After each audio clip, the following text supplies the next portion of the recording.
Hey, what's up guys? I'm going to review Redmi Note 4, which is the first phone of Xiaomi that I have used. Pardon my pronunciation of Xiaomi. I had great expectations from this device when I thought of buying it. I have been using this phone for a few weeks now, and did this device live up to my expectations? Let's find out.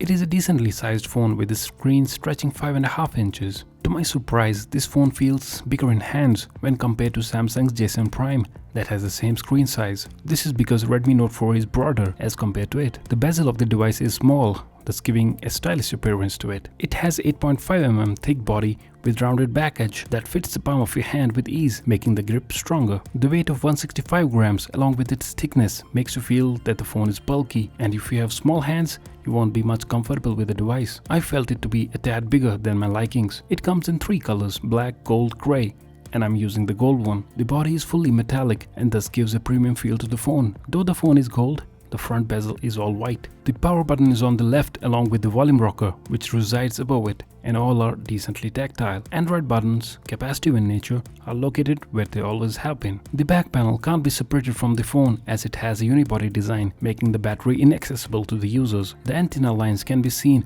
on the top and bottom of the back panel and gives the phone a nice appeal. The back panel sports a camera, dual-tone flash, and also a fingerprint sensor. The rims of the camera and the fingerprint sensor are polished, providing a matching outfit to the device. Overall, the phone is very well crafted and build quality is above par considering the price tag of this phone.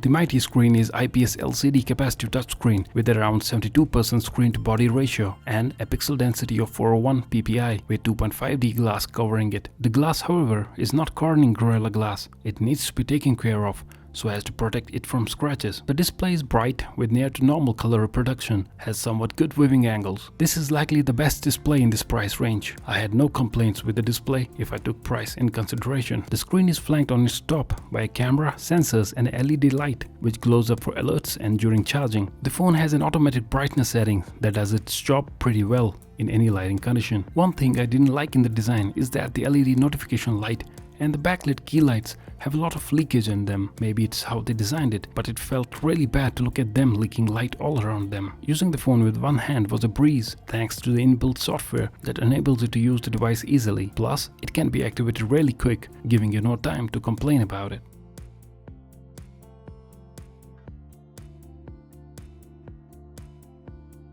This is a 4G VoLTE enabled dual SIM phone, but only one SIM can be used for 4G at a time. It comes with Android 6.0 Marshmallow overseen by Qualcomm's Snapdragon 625 chipset, octa-core 2GHz Cortex-A53 CPU, and Adreno 506 GPU. Internal storage is either 32GB with 2 or 3GB of RAM or 62GB with 4GB RAM according to the variant you choose. It supports 256GB microSD card which coincides with SIM slot 2. This configuration translates into a smooth experience with whatever you throw at the phone. I usually notice when a phone starts to show its weakness, but this phone never even for a second showed any weakness with whatever I wanted it to do. The fingerprint sensor in this phone works pretty well, and I would say it worked better than my iPhone. If you have moist fingers, iPhones sometimes don't recognize the finger, but this phone did recognize more than what iPhone did. It also has an IR blaster which can be used to control your device like TV or set-top box. You can easily find the best setting to get it paired with the device, and all within minutes. The Redmi Note 4 runs the single-layered MIUI 8 based on Android 6.0 Marshmallow. If you're coming from some other Android phone, you'll need time to get used to it. The default Android UI is simple and easy to use as compared to this single-layered MIUI. However, you have an option to use launchers if you find this UI exasperating.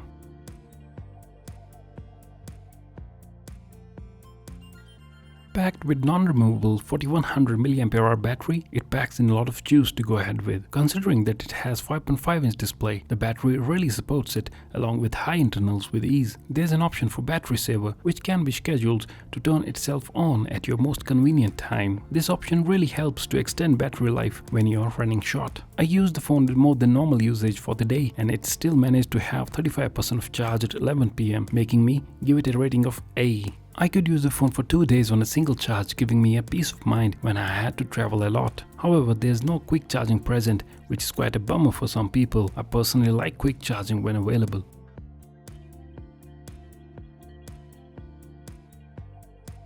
Speaker is located on the bottom of the phone, which is decently loud. In noisy environment, it is difficult to listen to the audio, though in quiet locations it won't disappoint you. At first, the design lets you think it has 2 speakers, but eventually you have to be content with just one.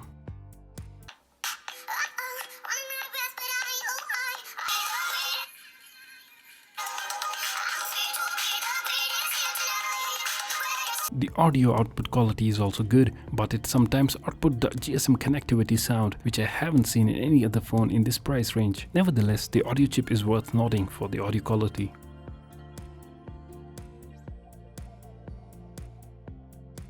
The phone has 13 megapixel face detection autofocus camera with f2.0 aperture lens. The camera quality is decent, and with the aperture of f2.0, it works well in low lighting conditions, although with some grain. The photos come out sharp and color reproduction is good. It can shoot 1080p videos at 30 fps and can even go to 120 fps at 720p. There are various modes provided in the camera, and worth noting are HDR and tilt shift. These modes work well when one knows how to use them. You can adjust the exposure, and there are options for adjusting ISO and white balance also, giving the user complete control over the camera. It has a dual tone flash that does its job well. Front facing camera is 5 megapixel and is decent enough for video calls.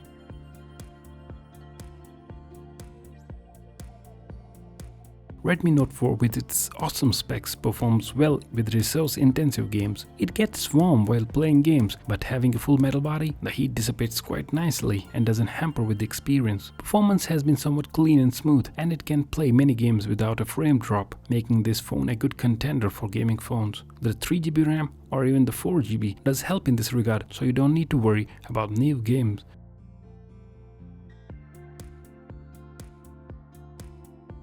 I really want to say that this phone has performed more than my expectations. I have never used a Redmi phone before, and I must say that I am impressed with its performance and will give this phone a 4.5 out of 5 rating. The specs that you get at this price point is well balanced, and you don't pay more than what you are getting. This phone will definitely satisfy your every need. As for me, it performs every task that I need in my daily driver. However, there's only one thing that don't come with this phone, and that is proper service. If anything goes wrong with this device for me, it will be difficult to get serviced. So, would I recommend you to buy this phone? If service isn't an issue, then 100% yes, I will recommend it. Hope you liked this video, and if you did like this, then don't forget to hit the thumbs up bottom of the video. For more videos like this one, subscribe to my channel. If you have any questions, leave a comment down below. That wraps up this video. I'll catch you guys later.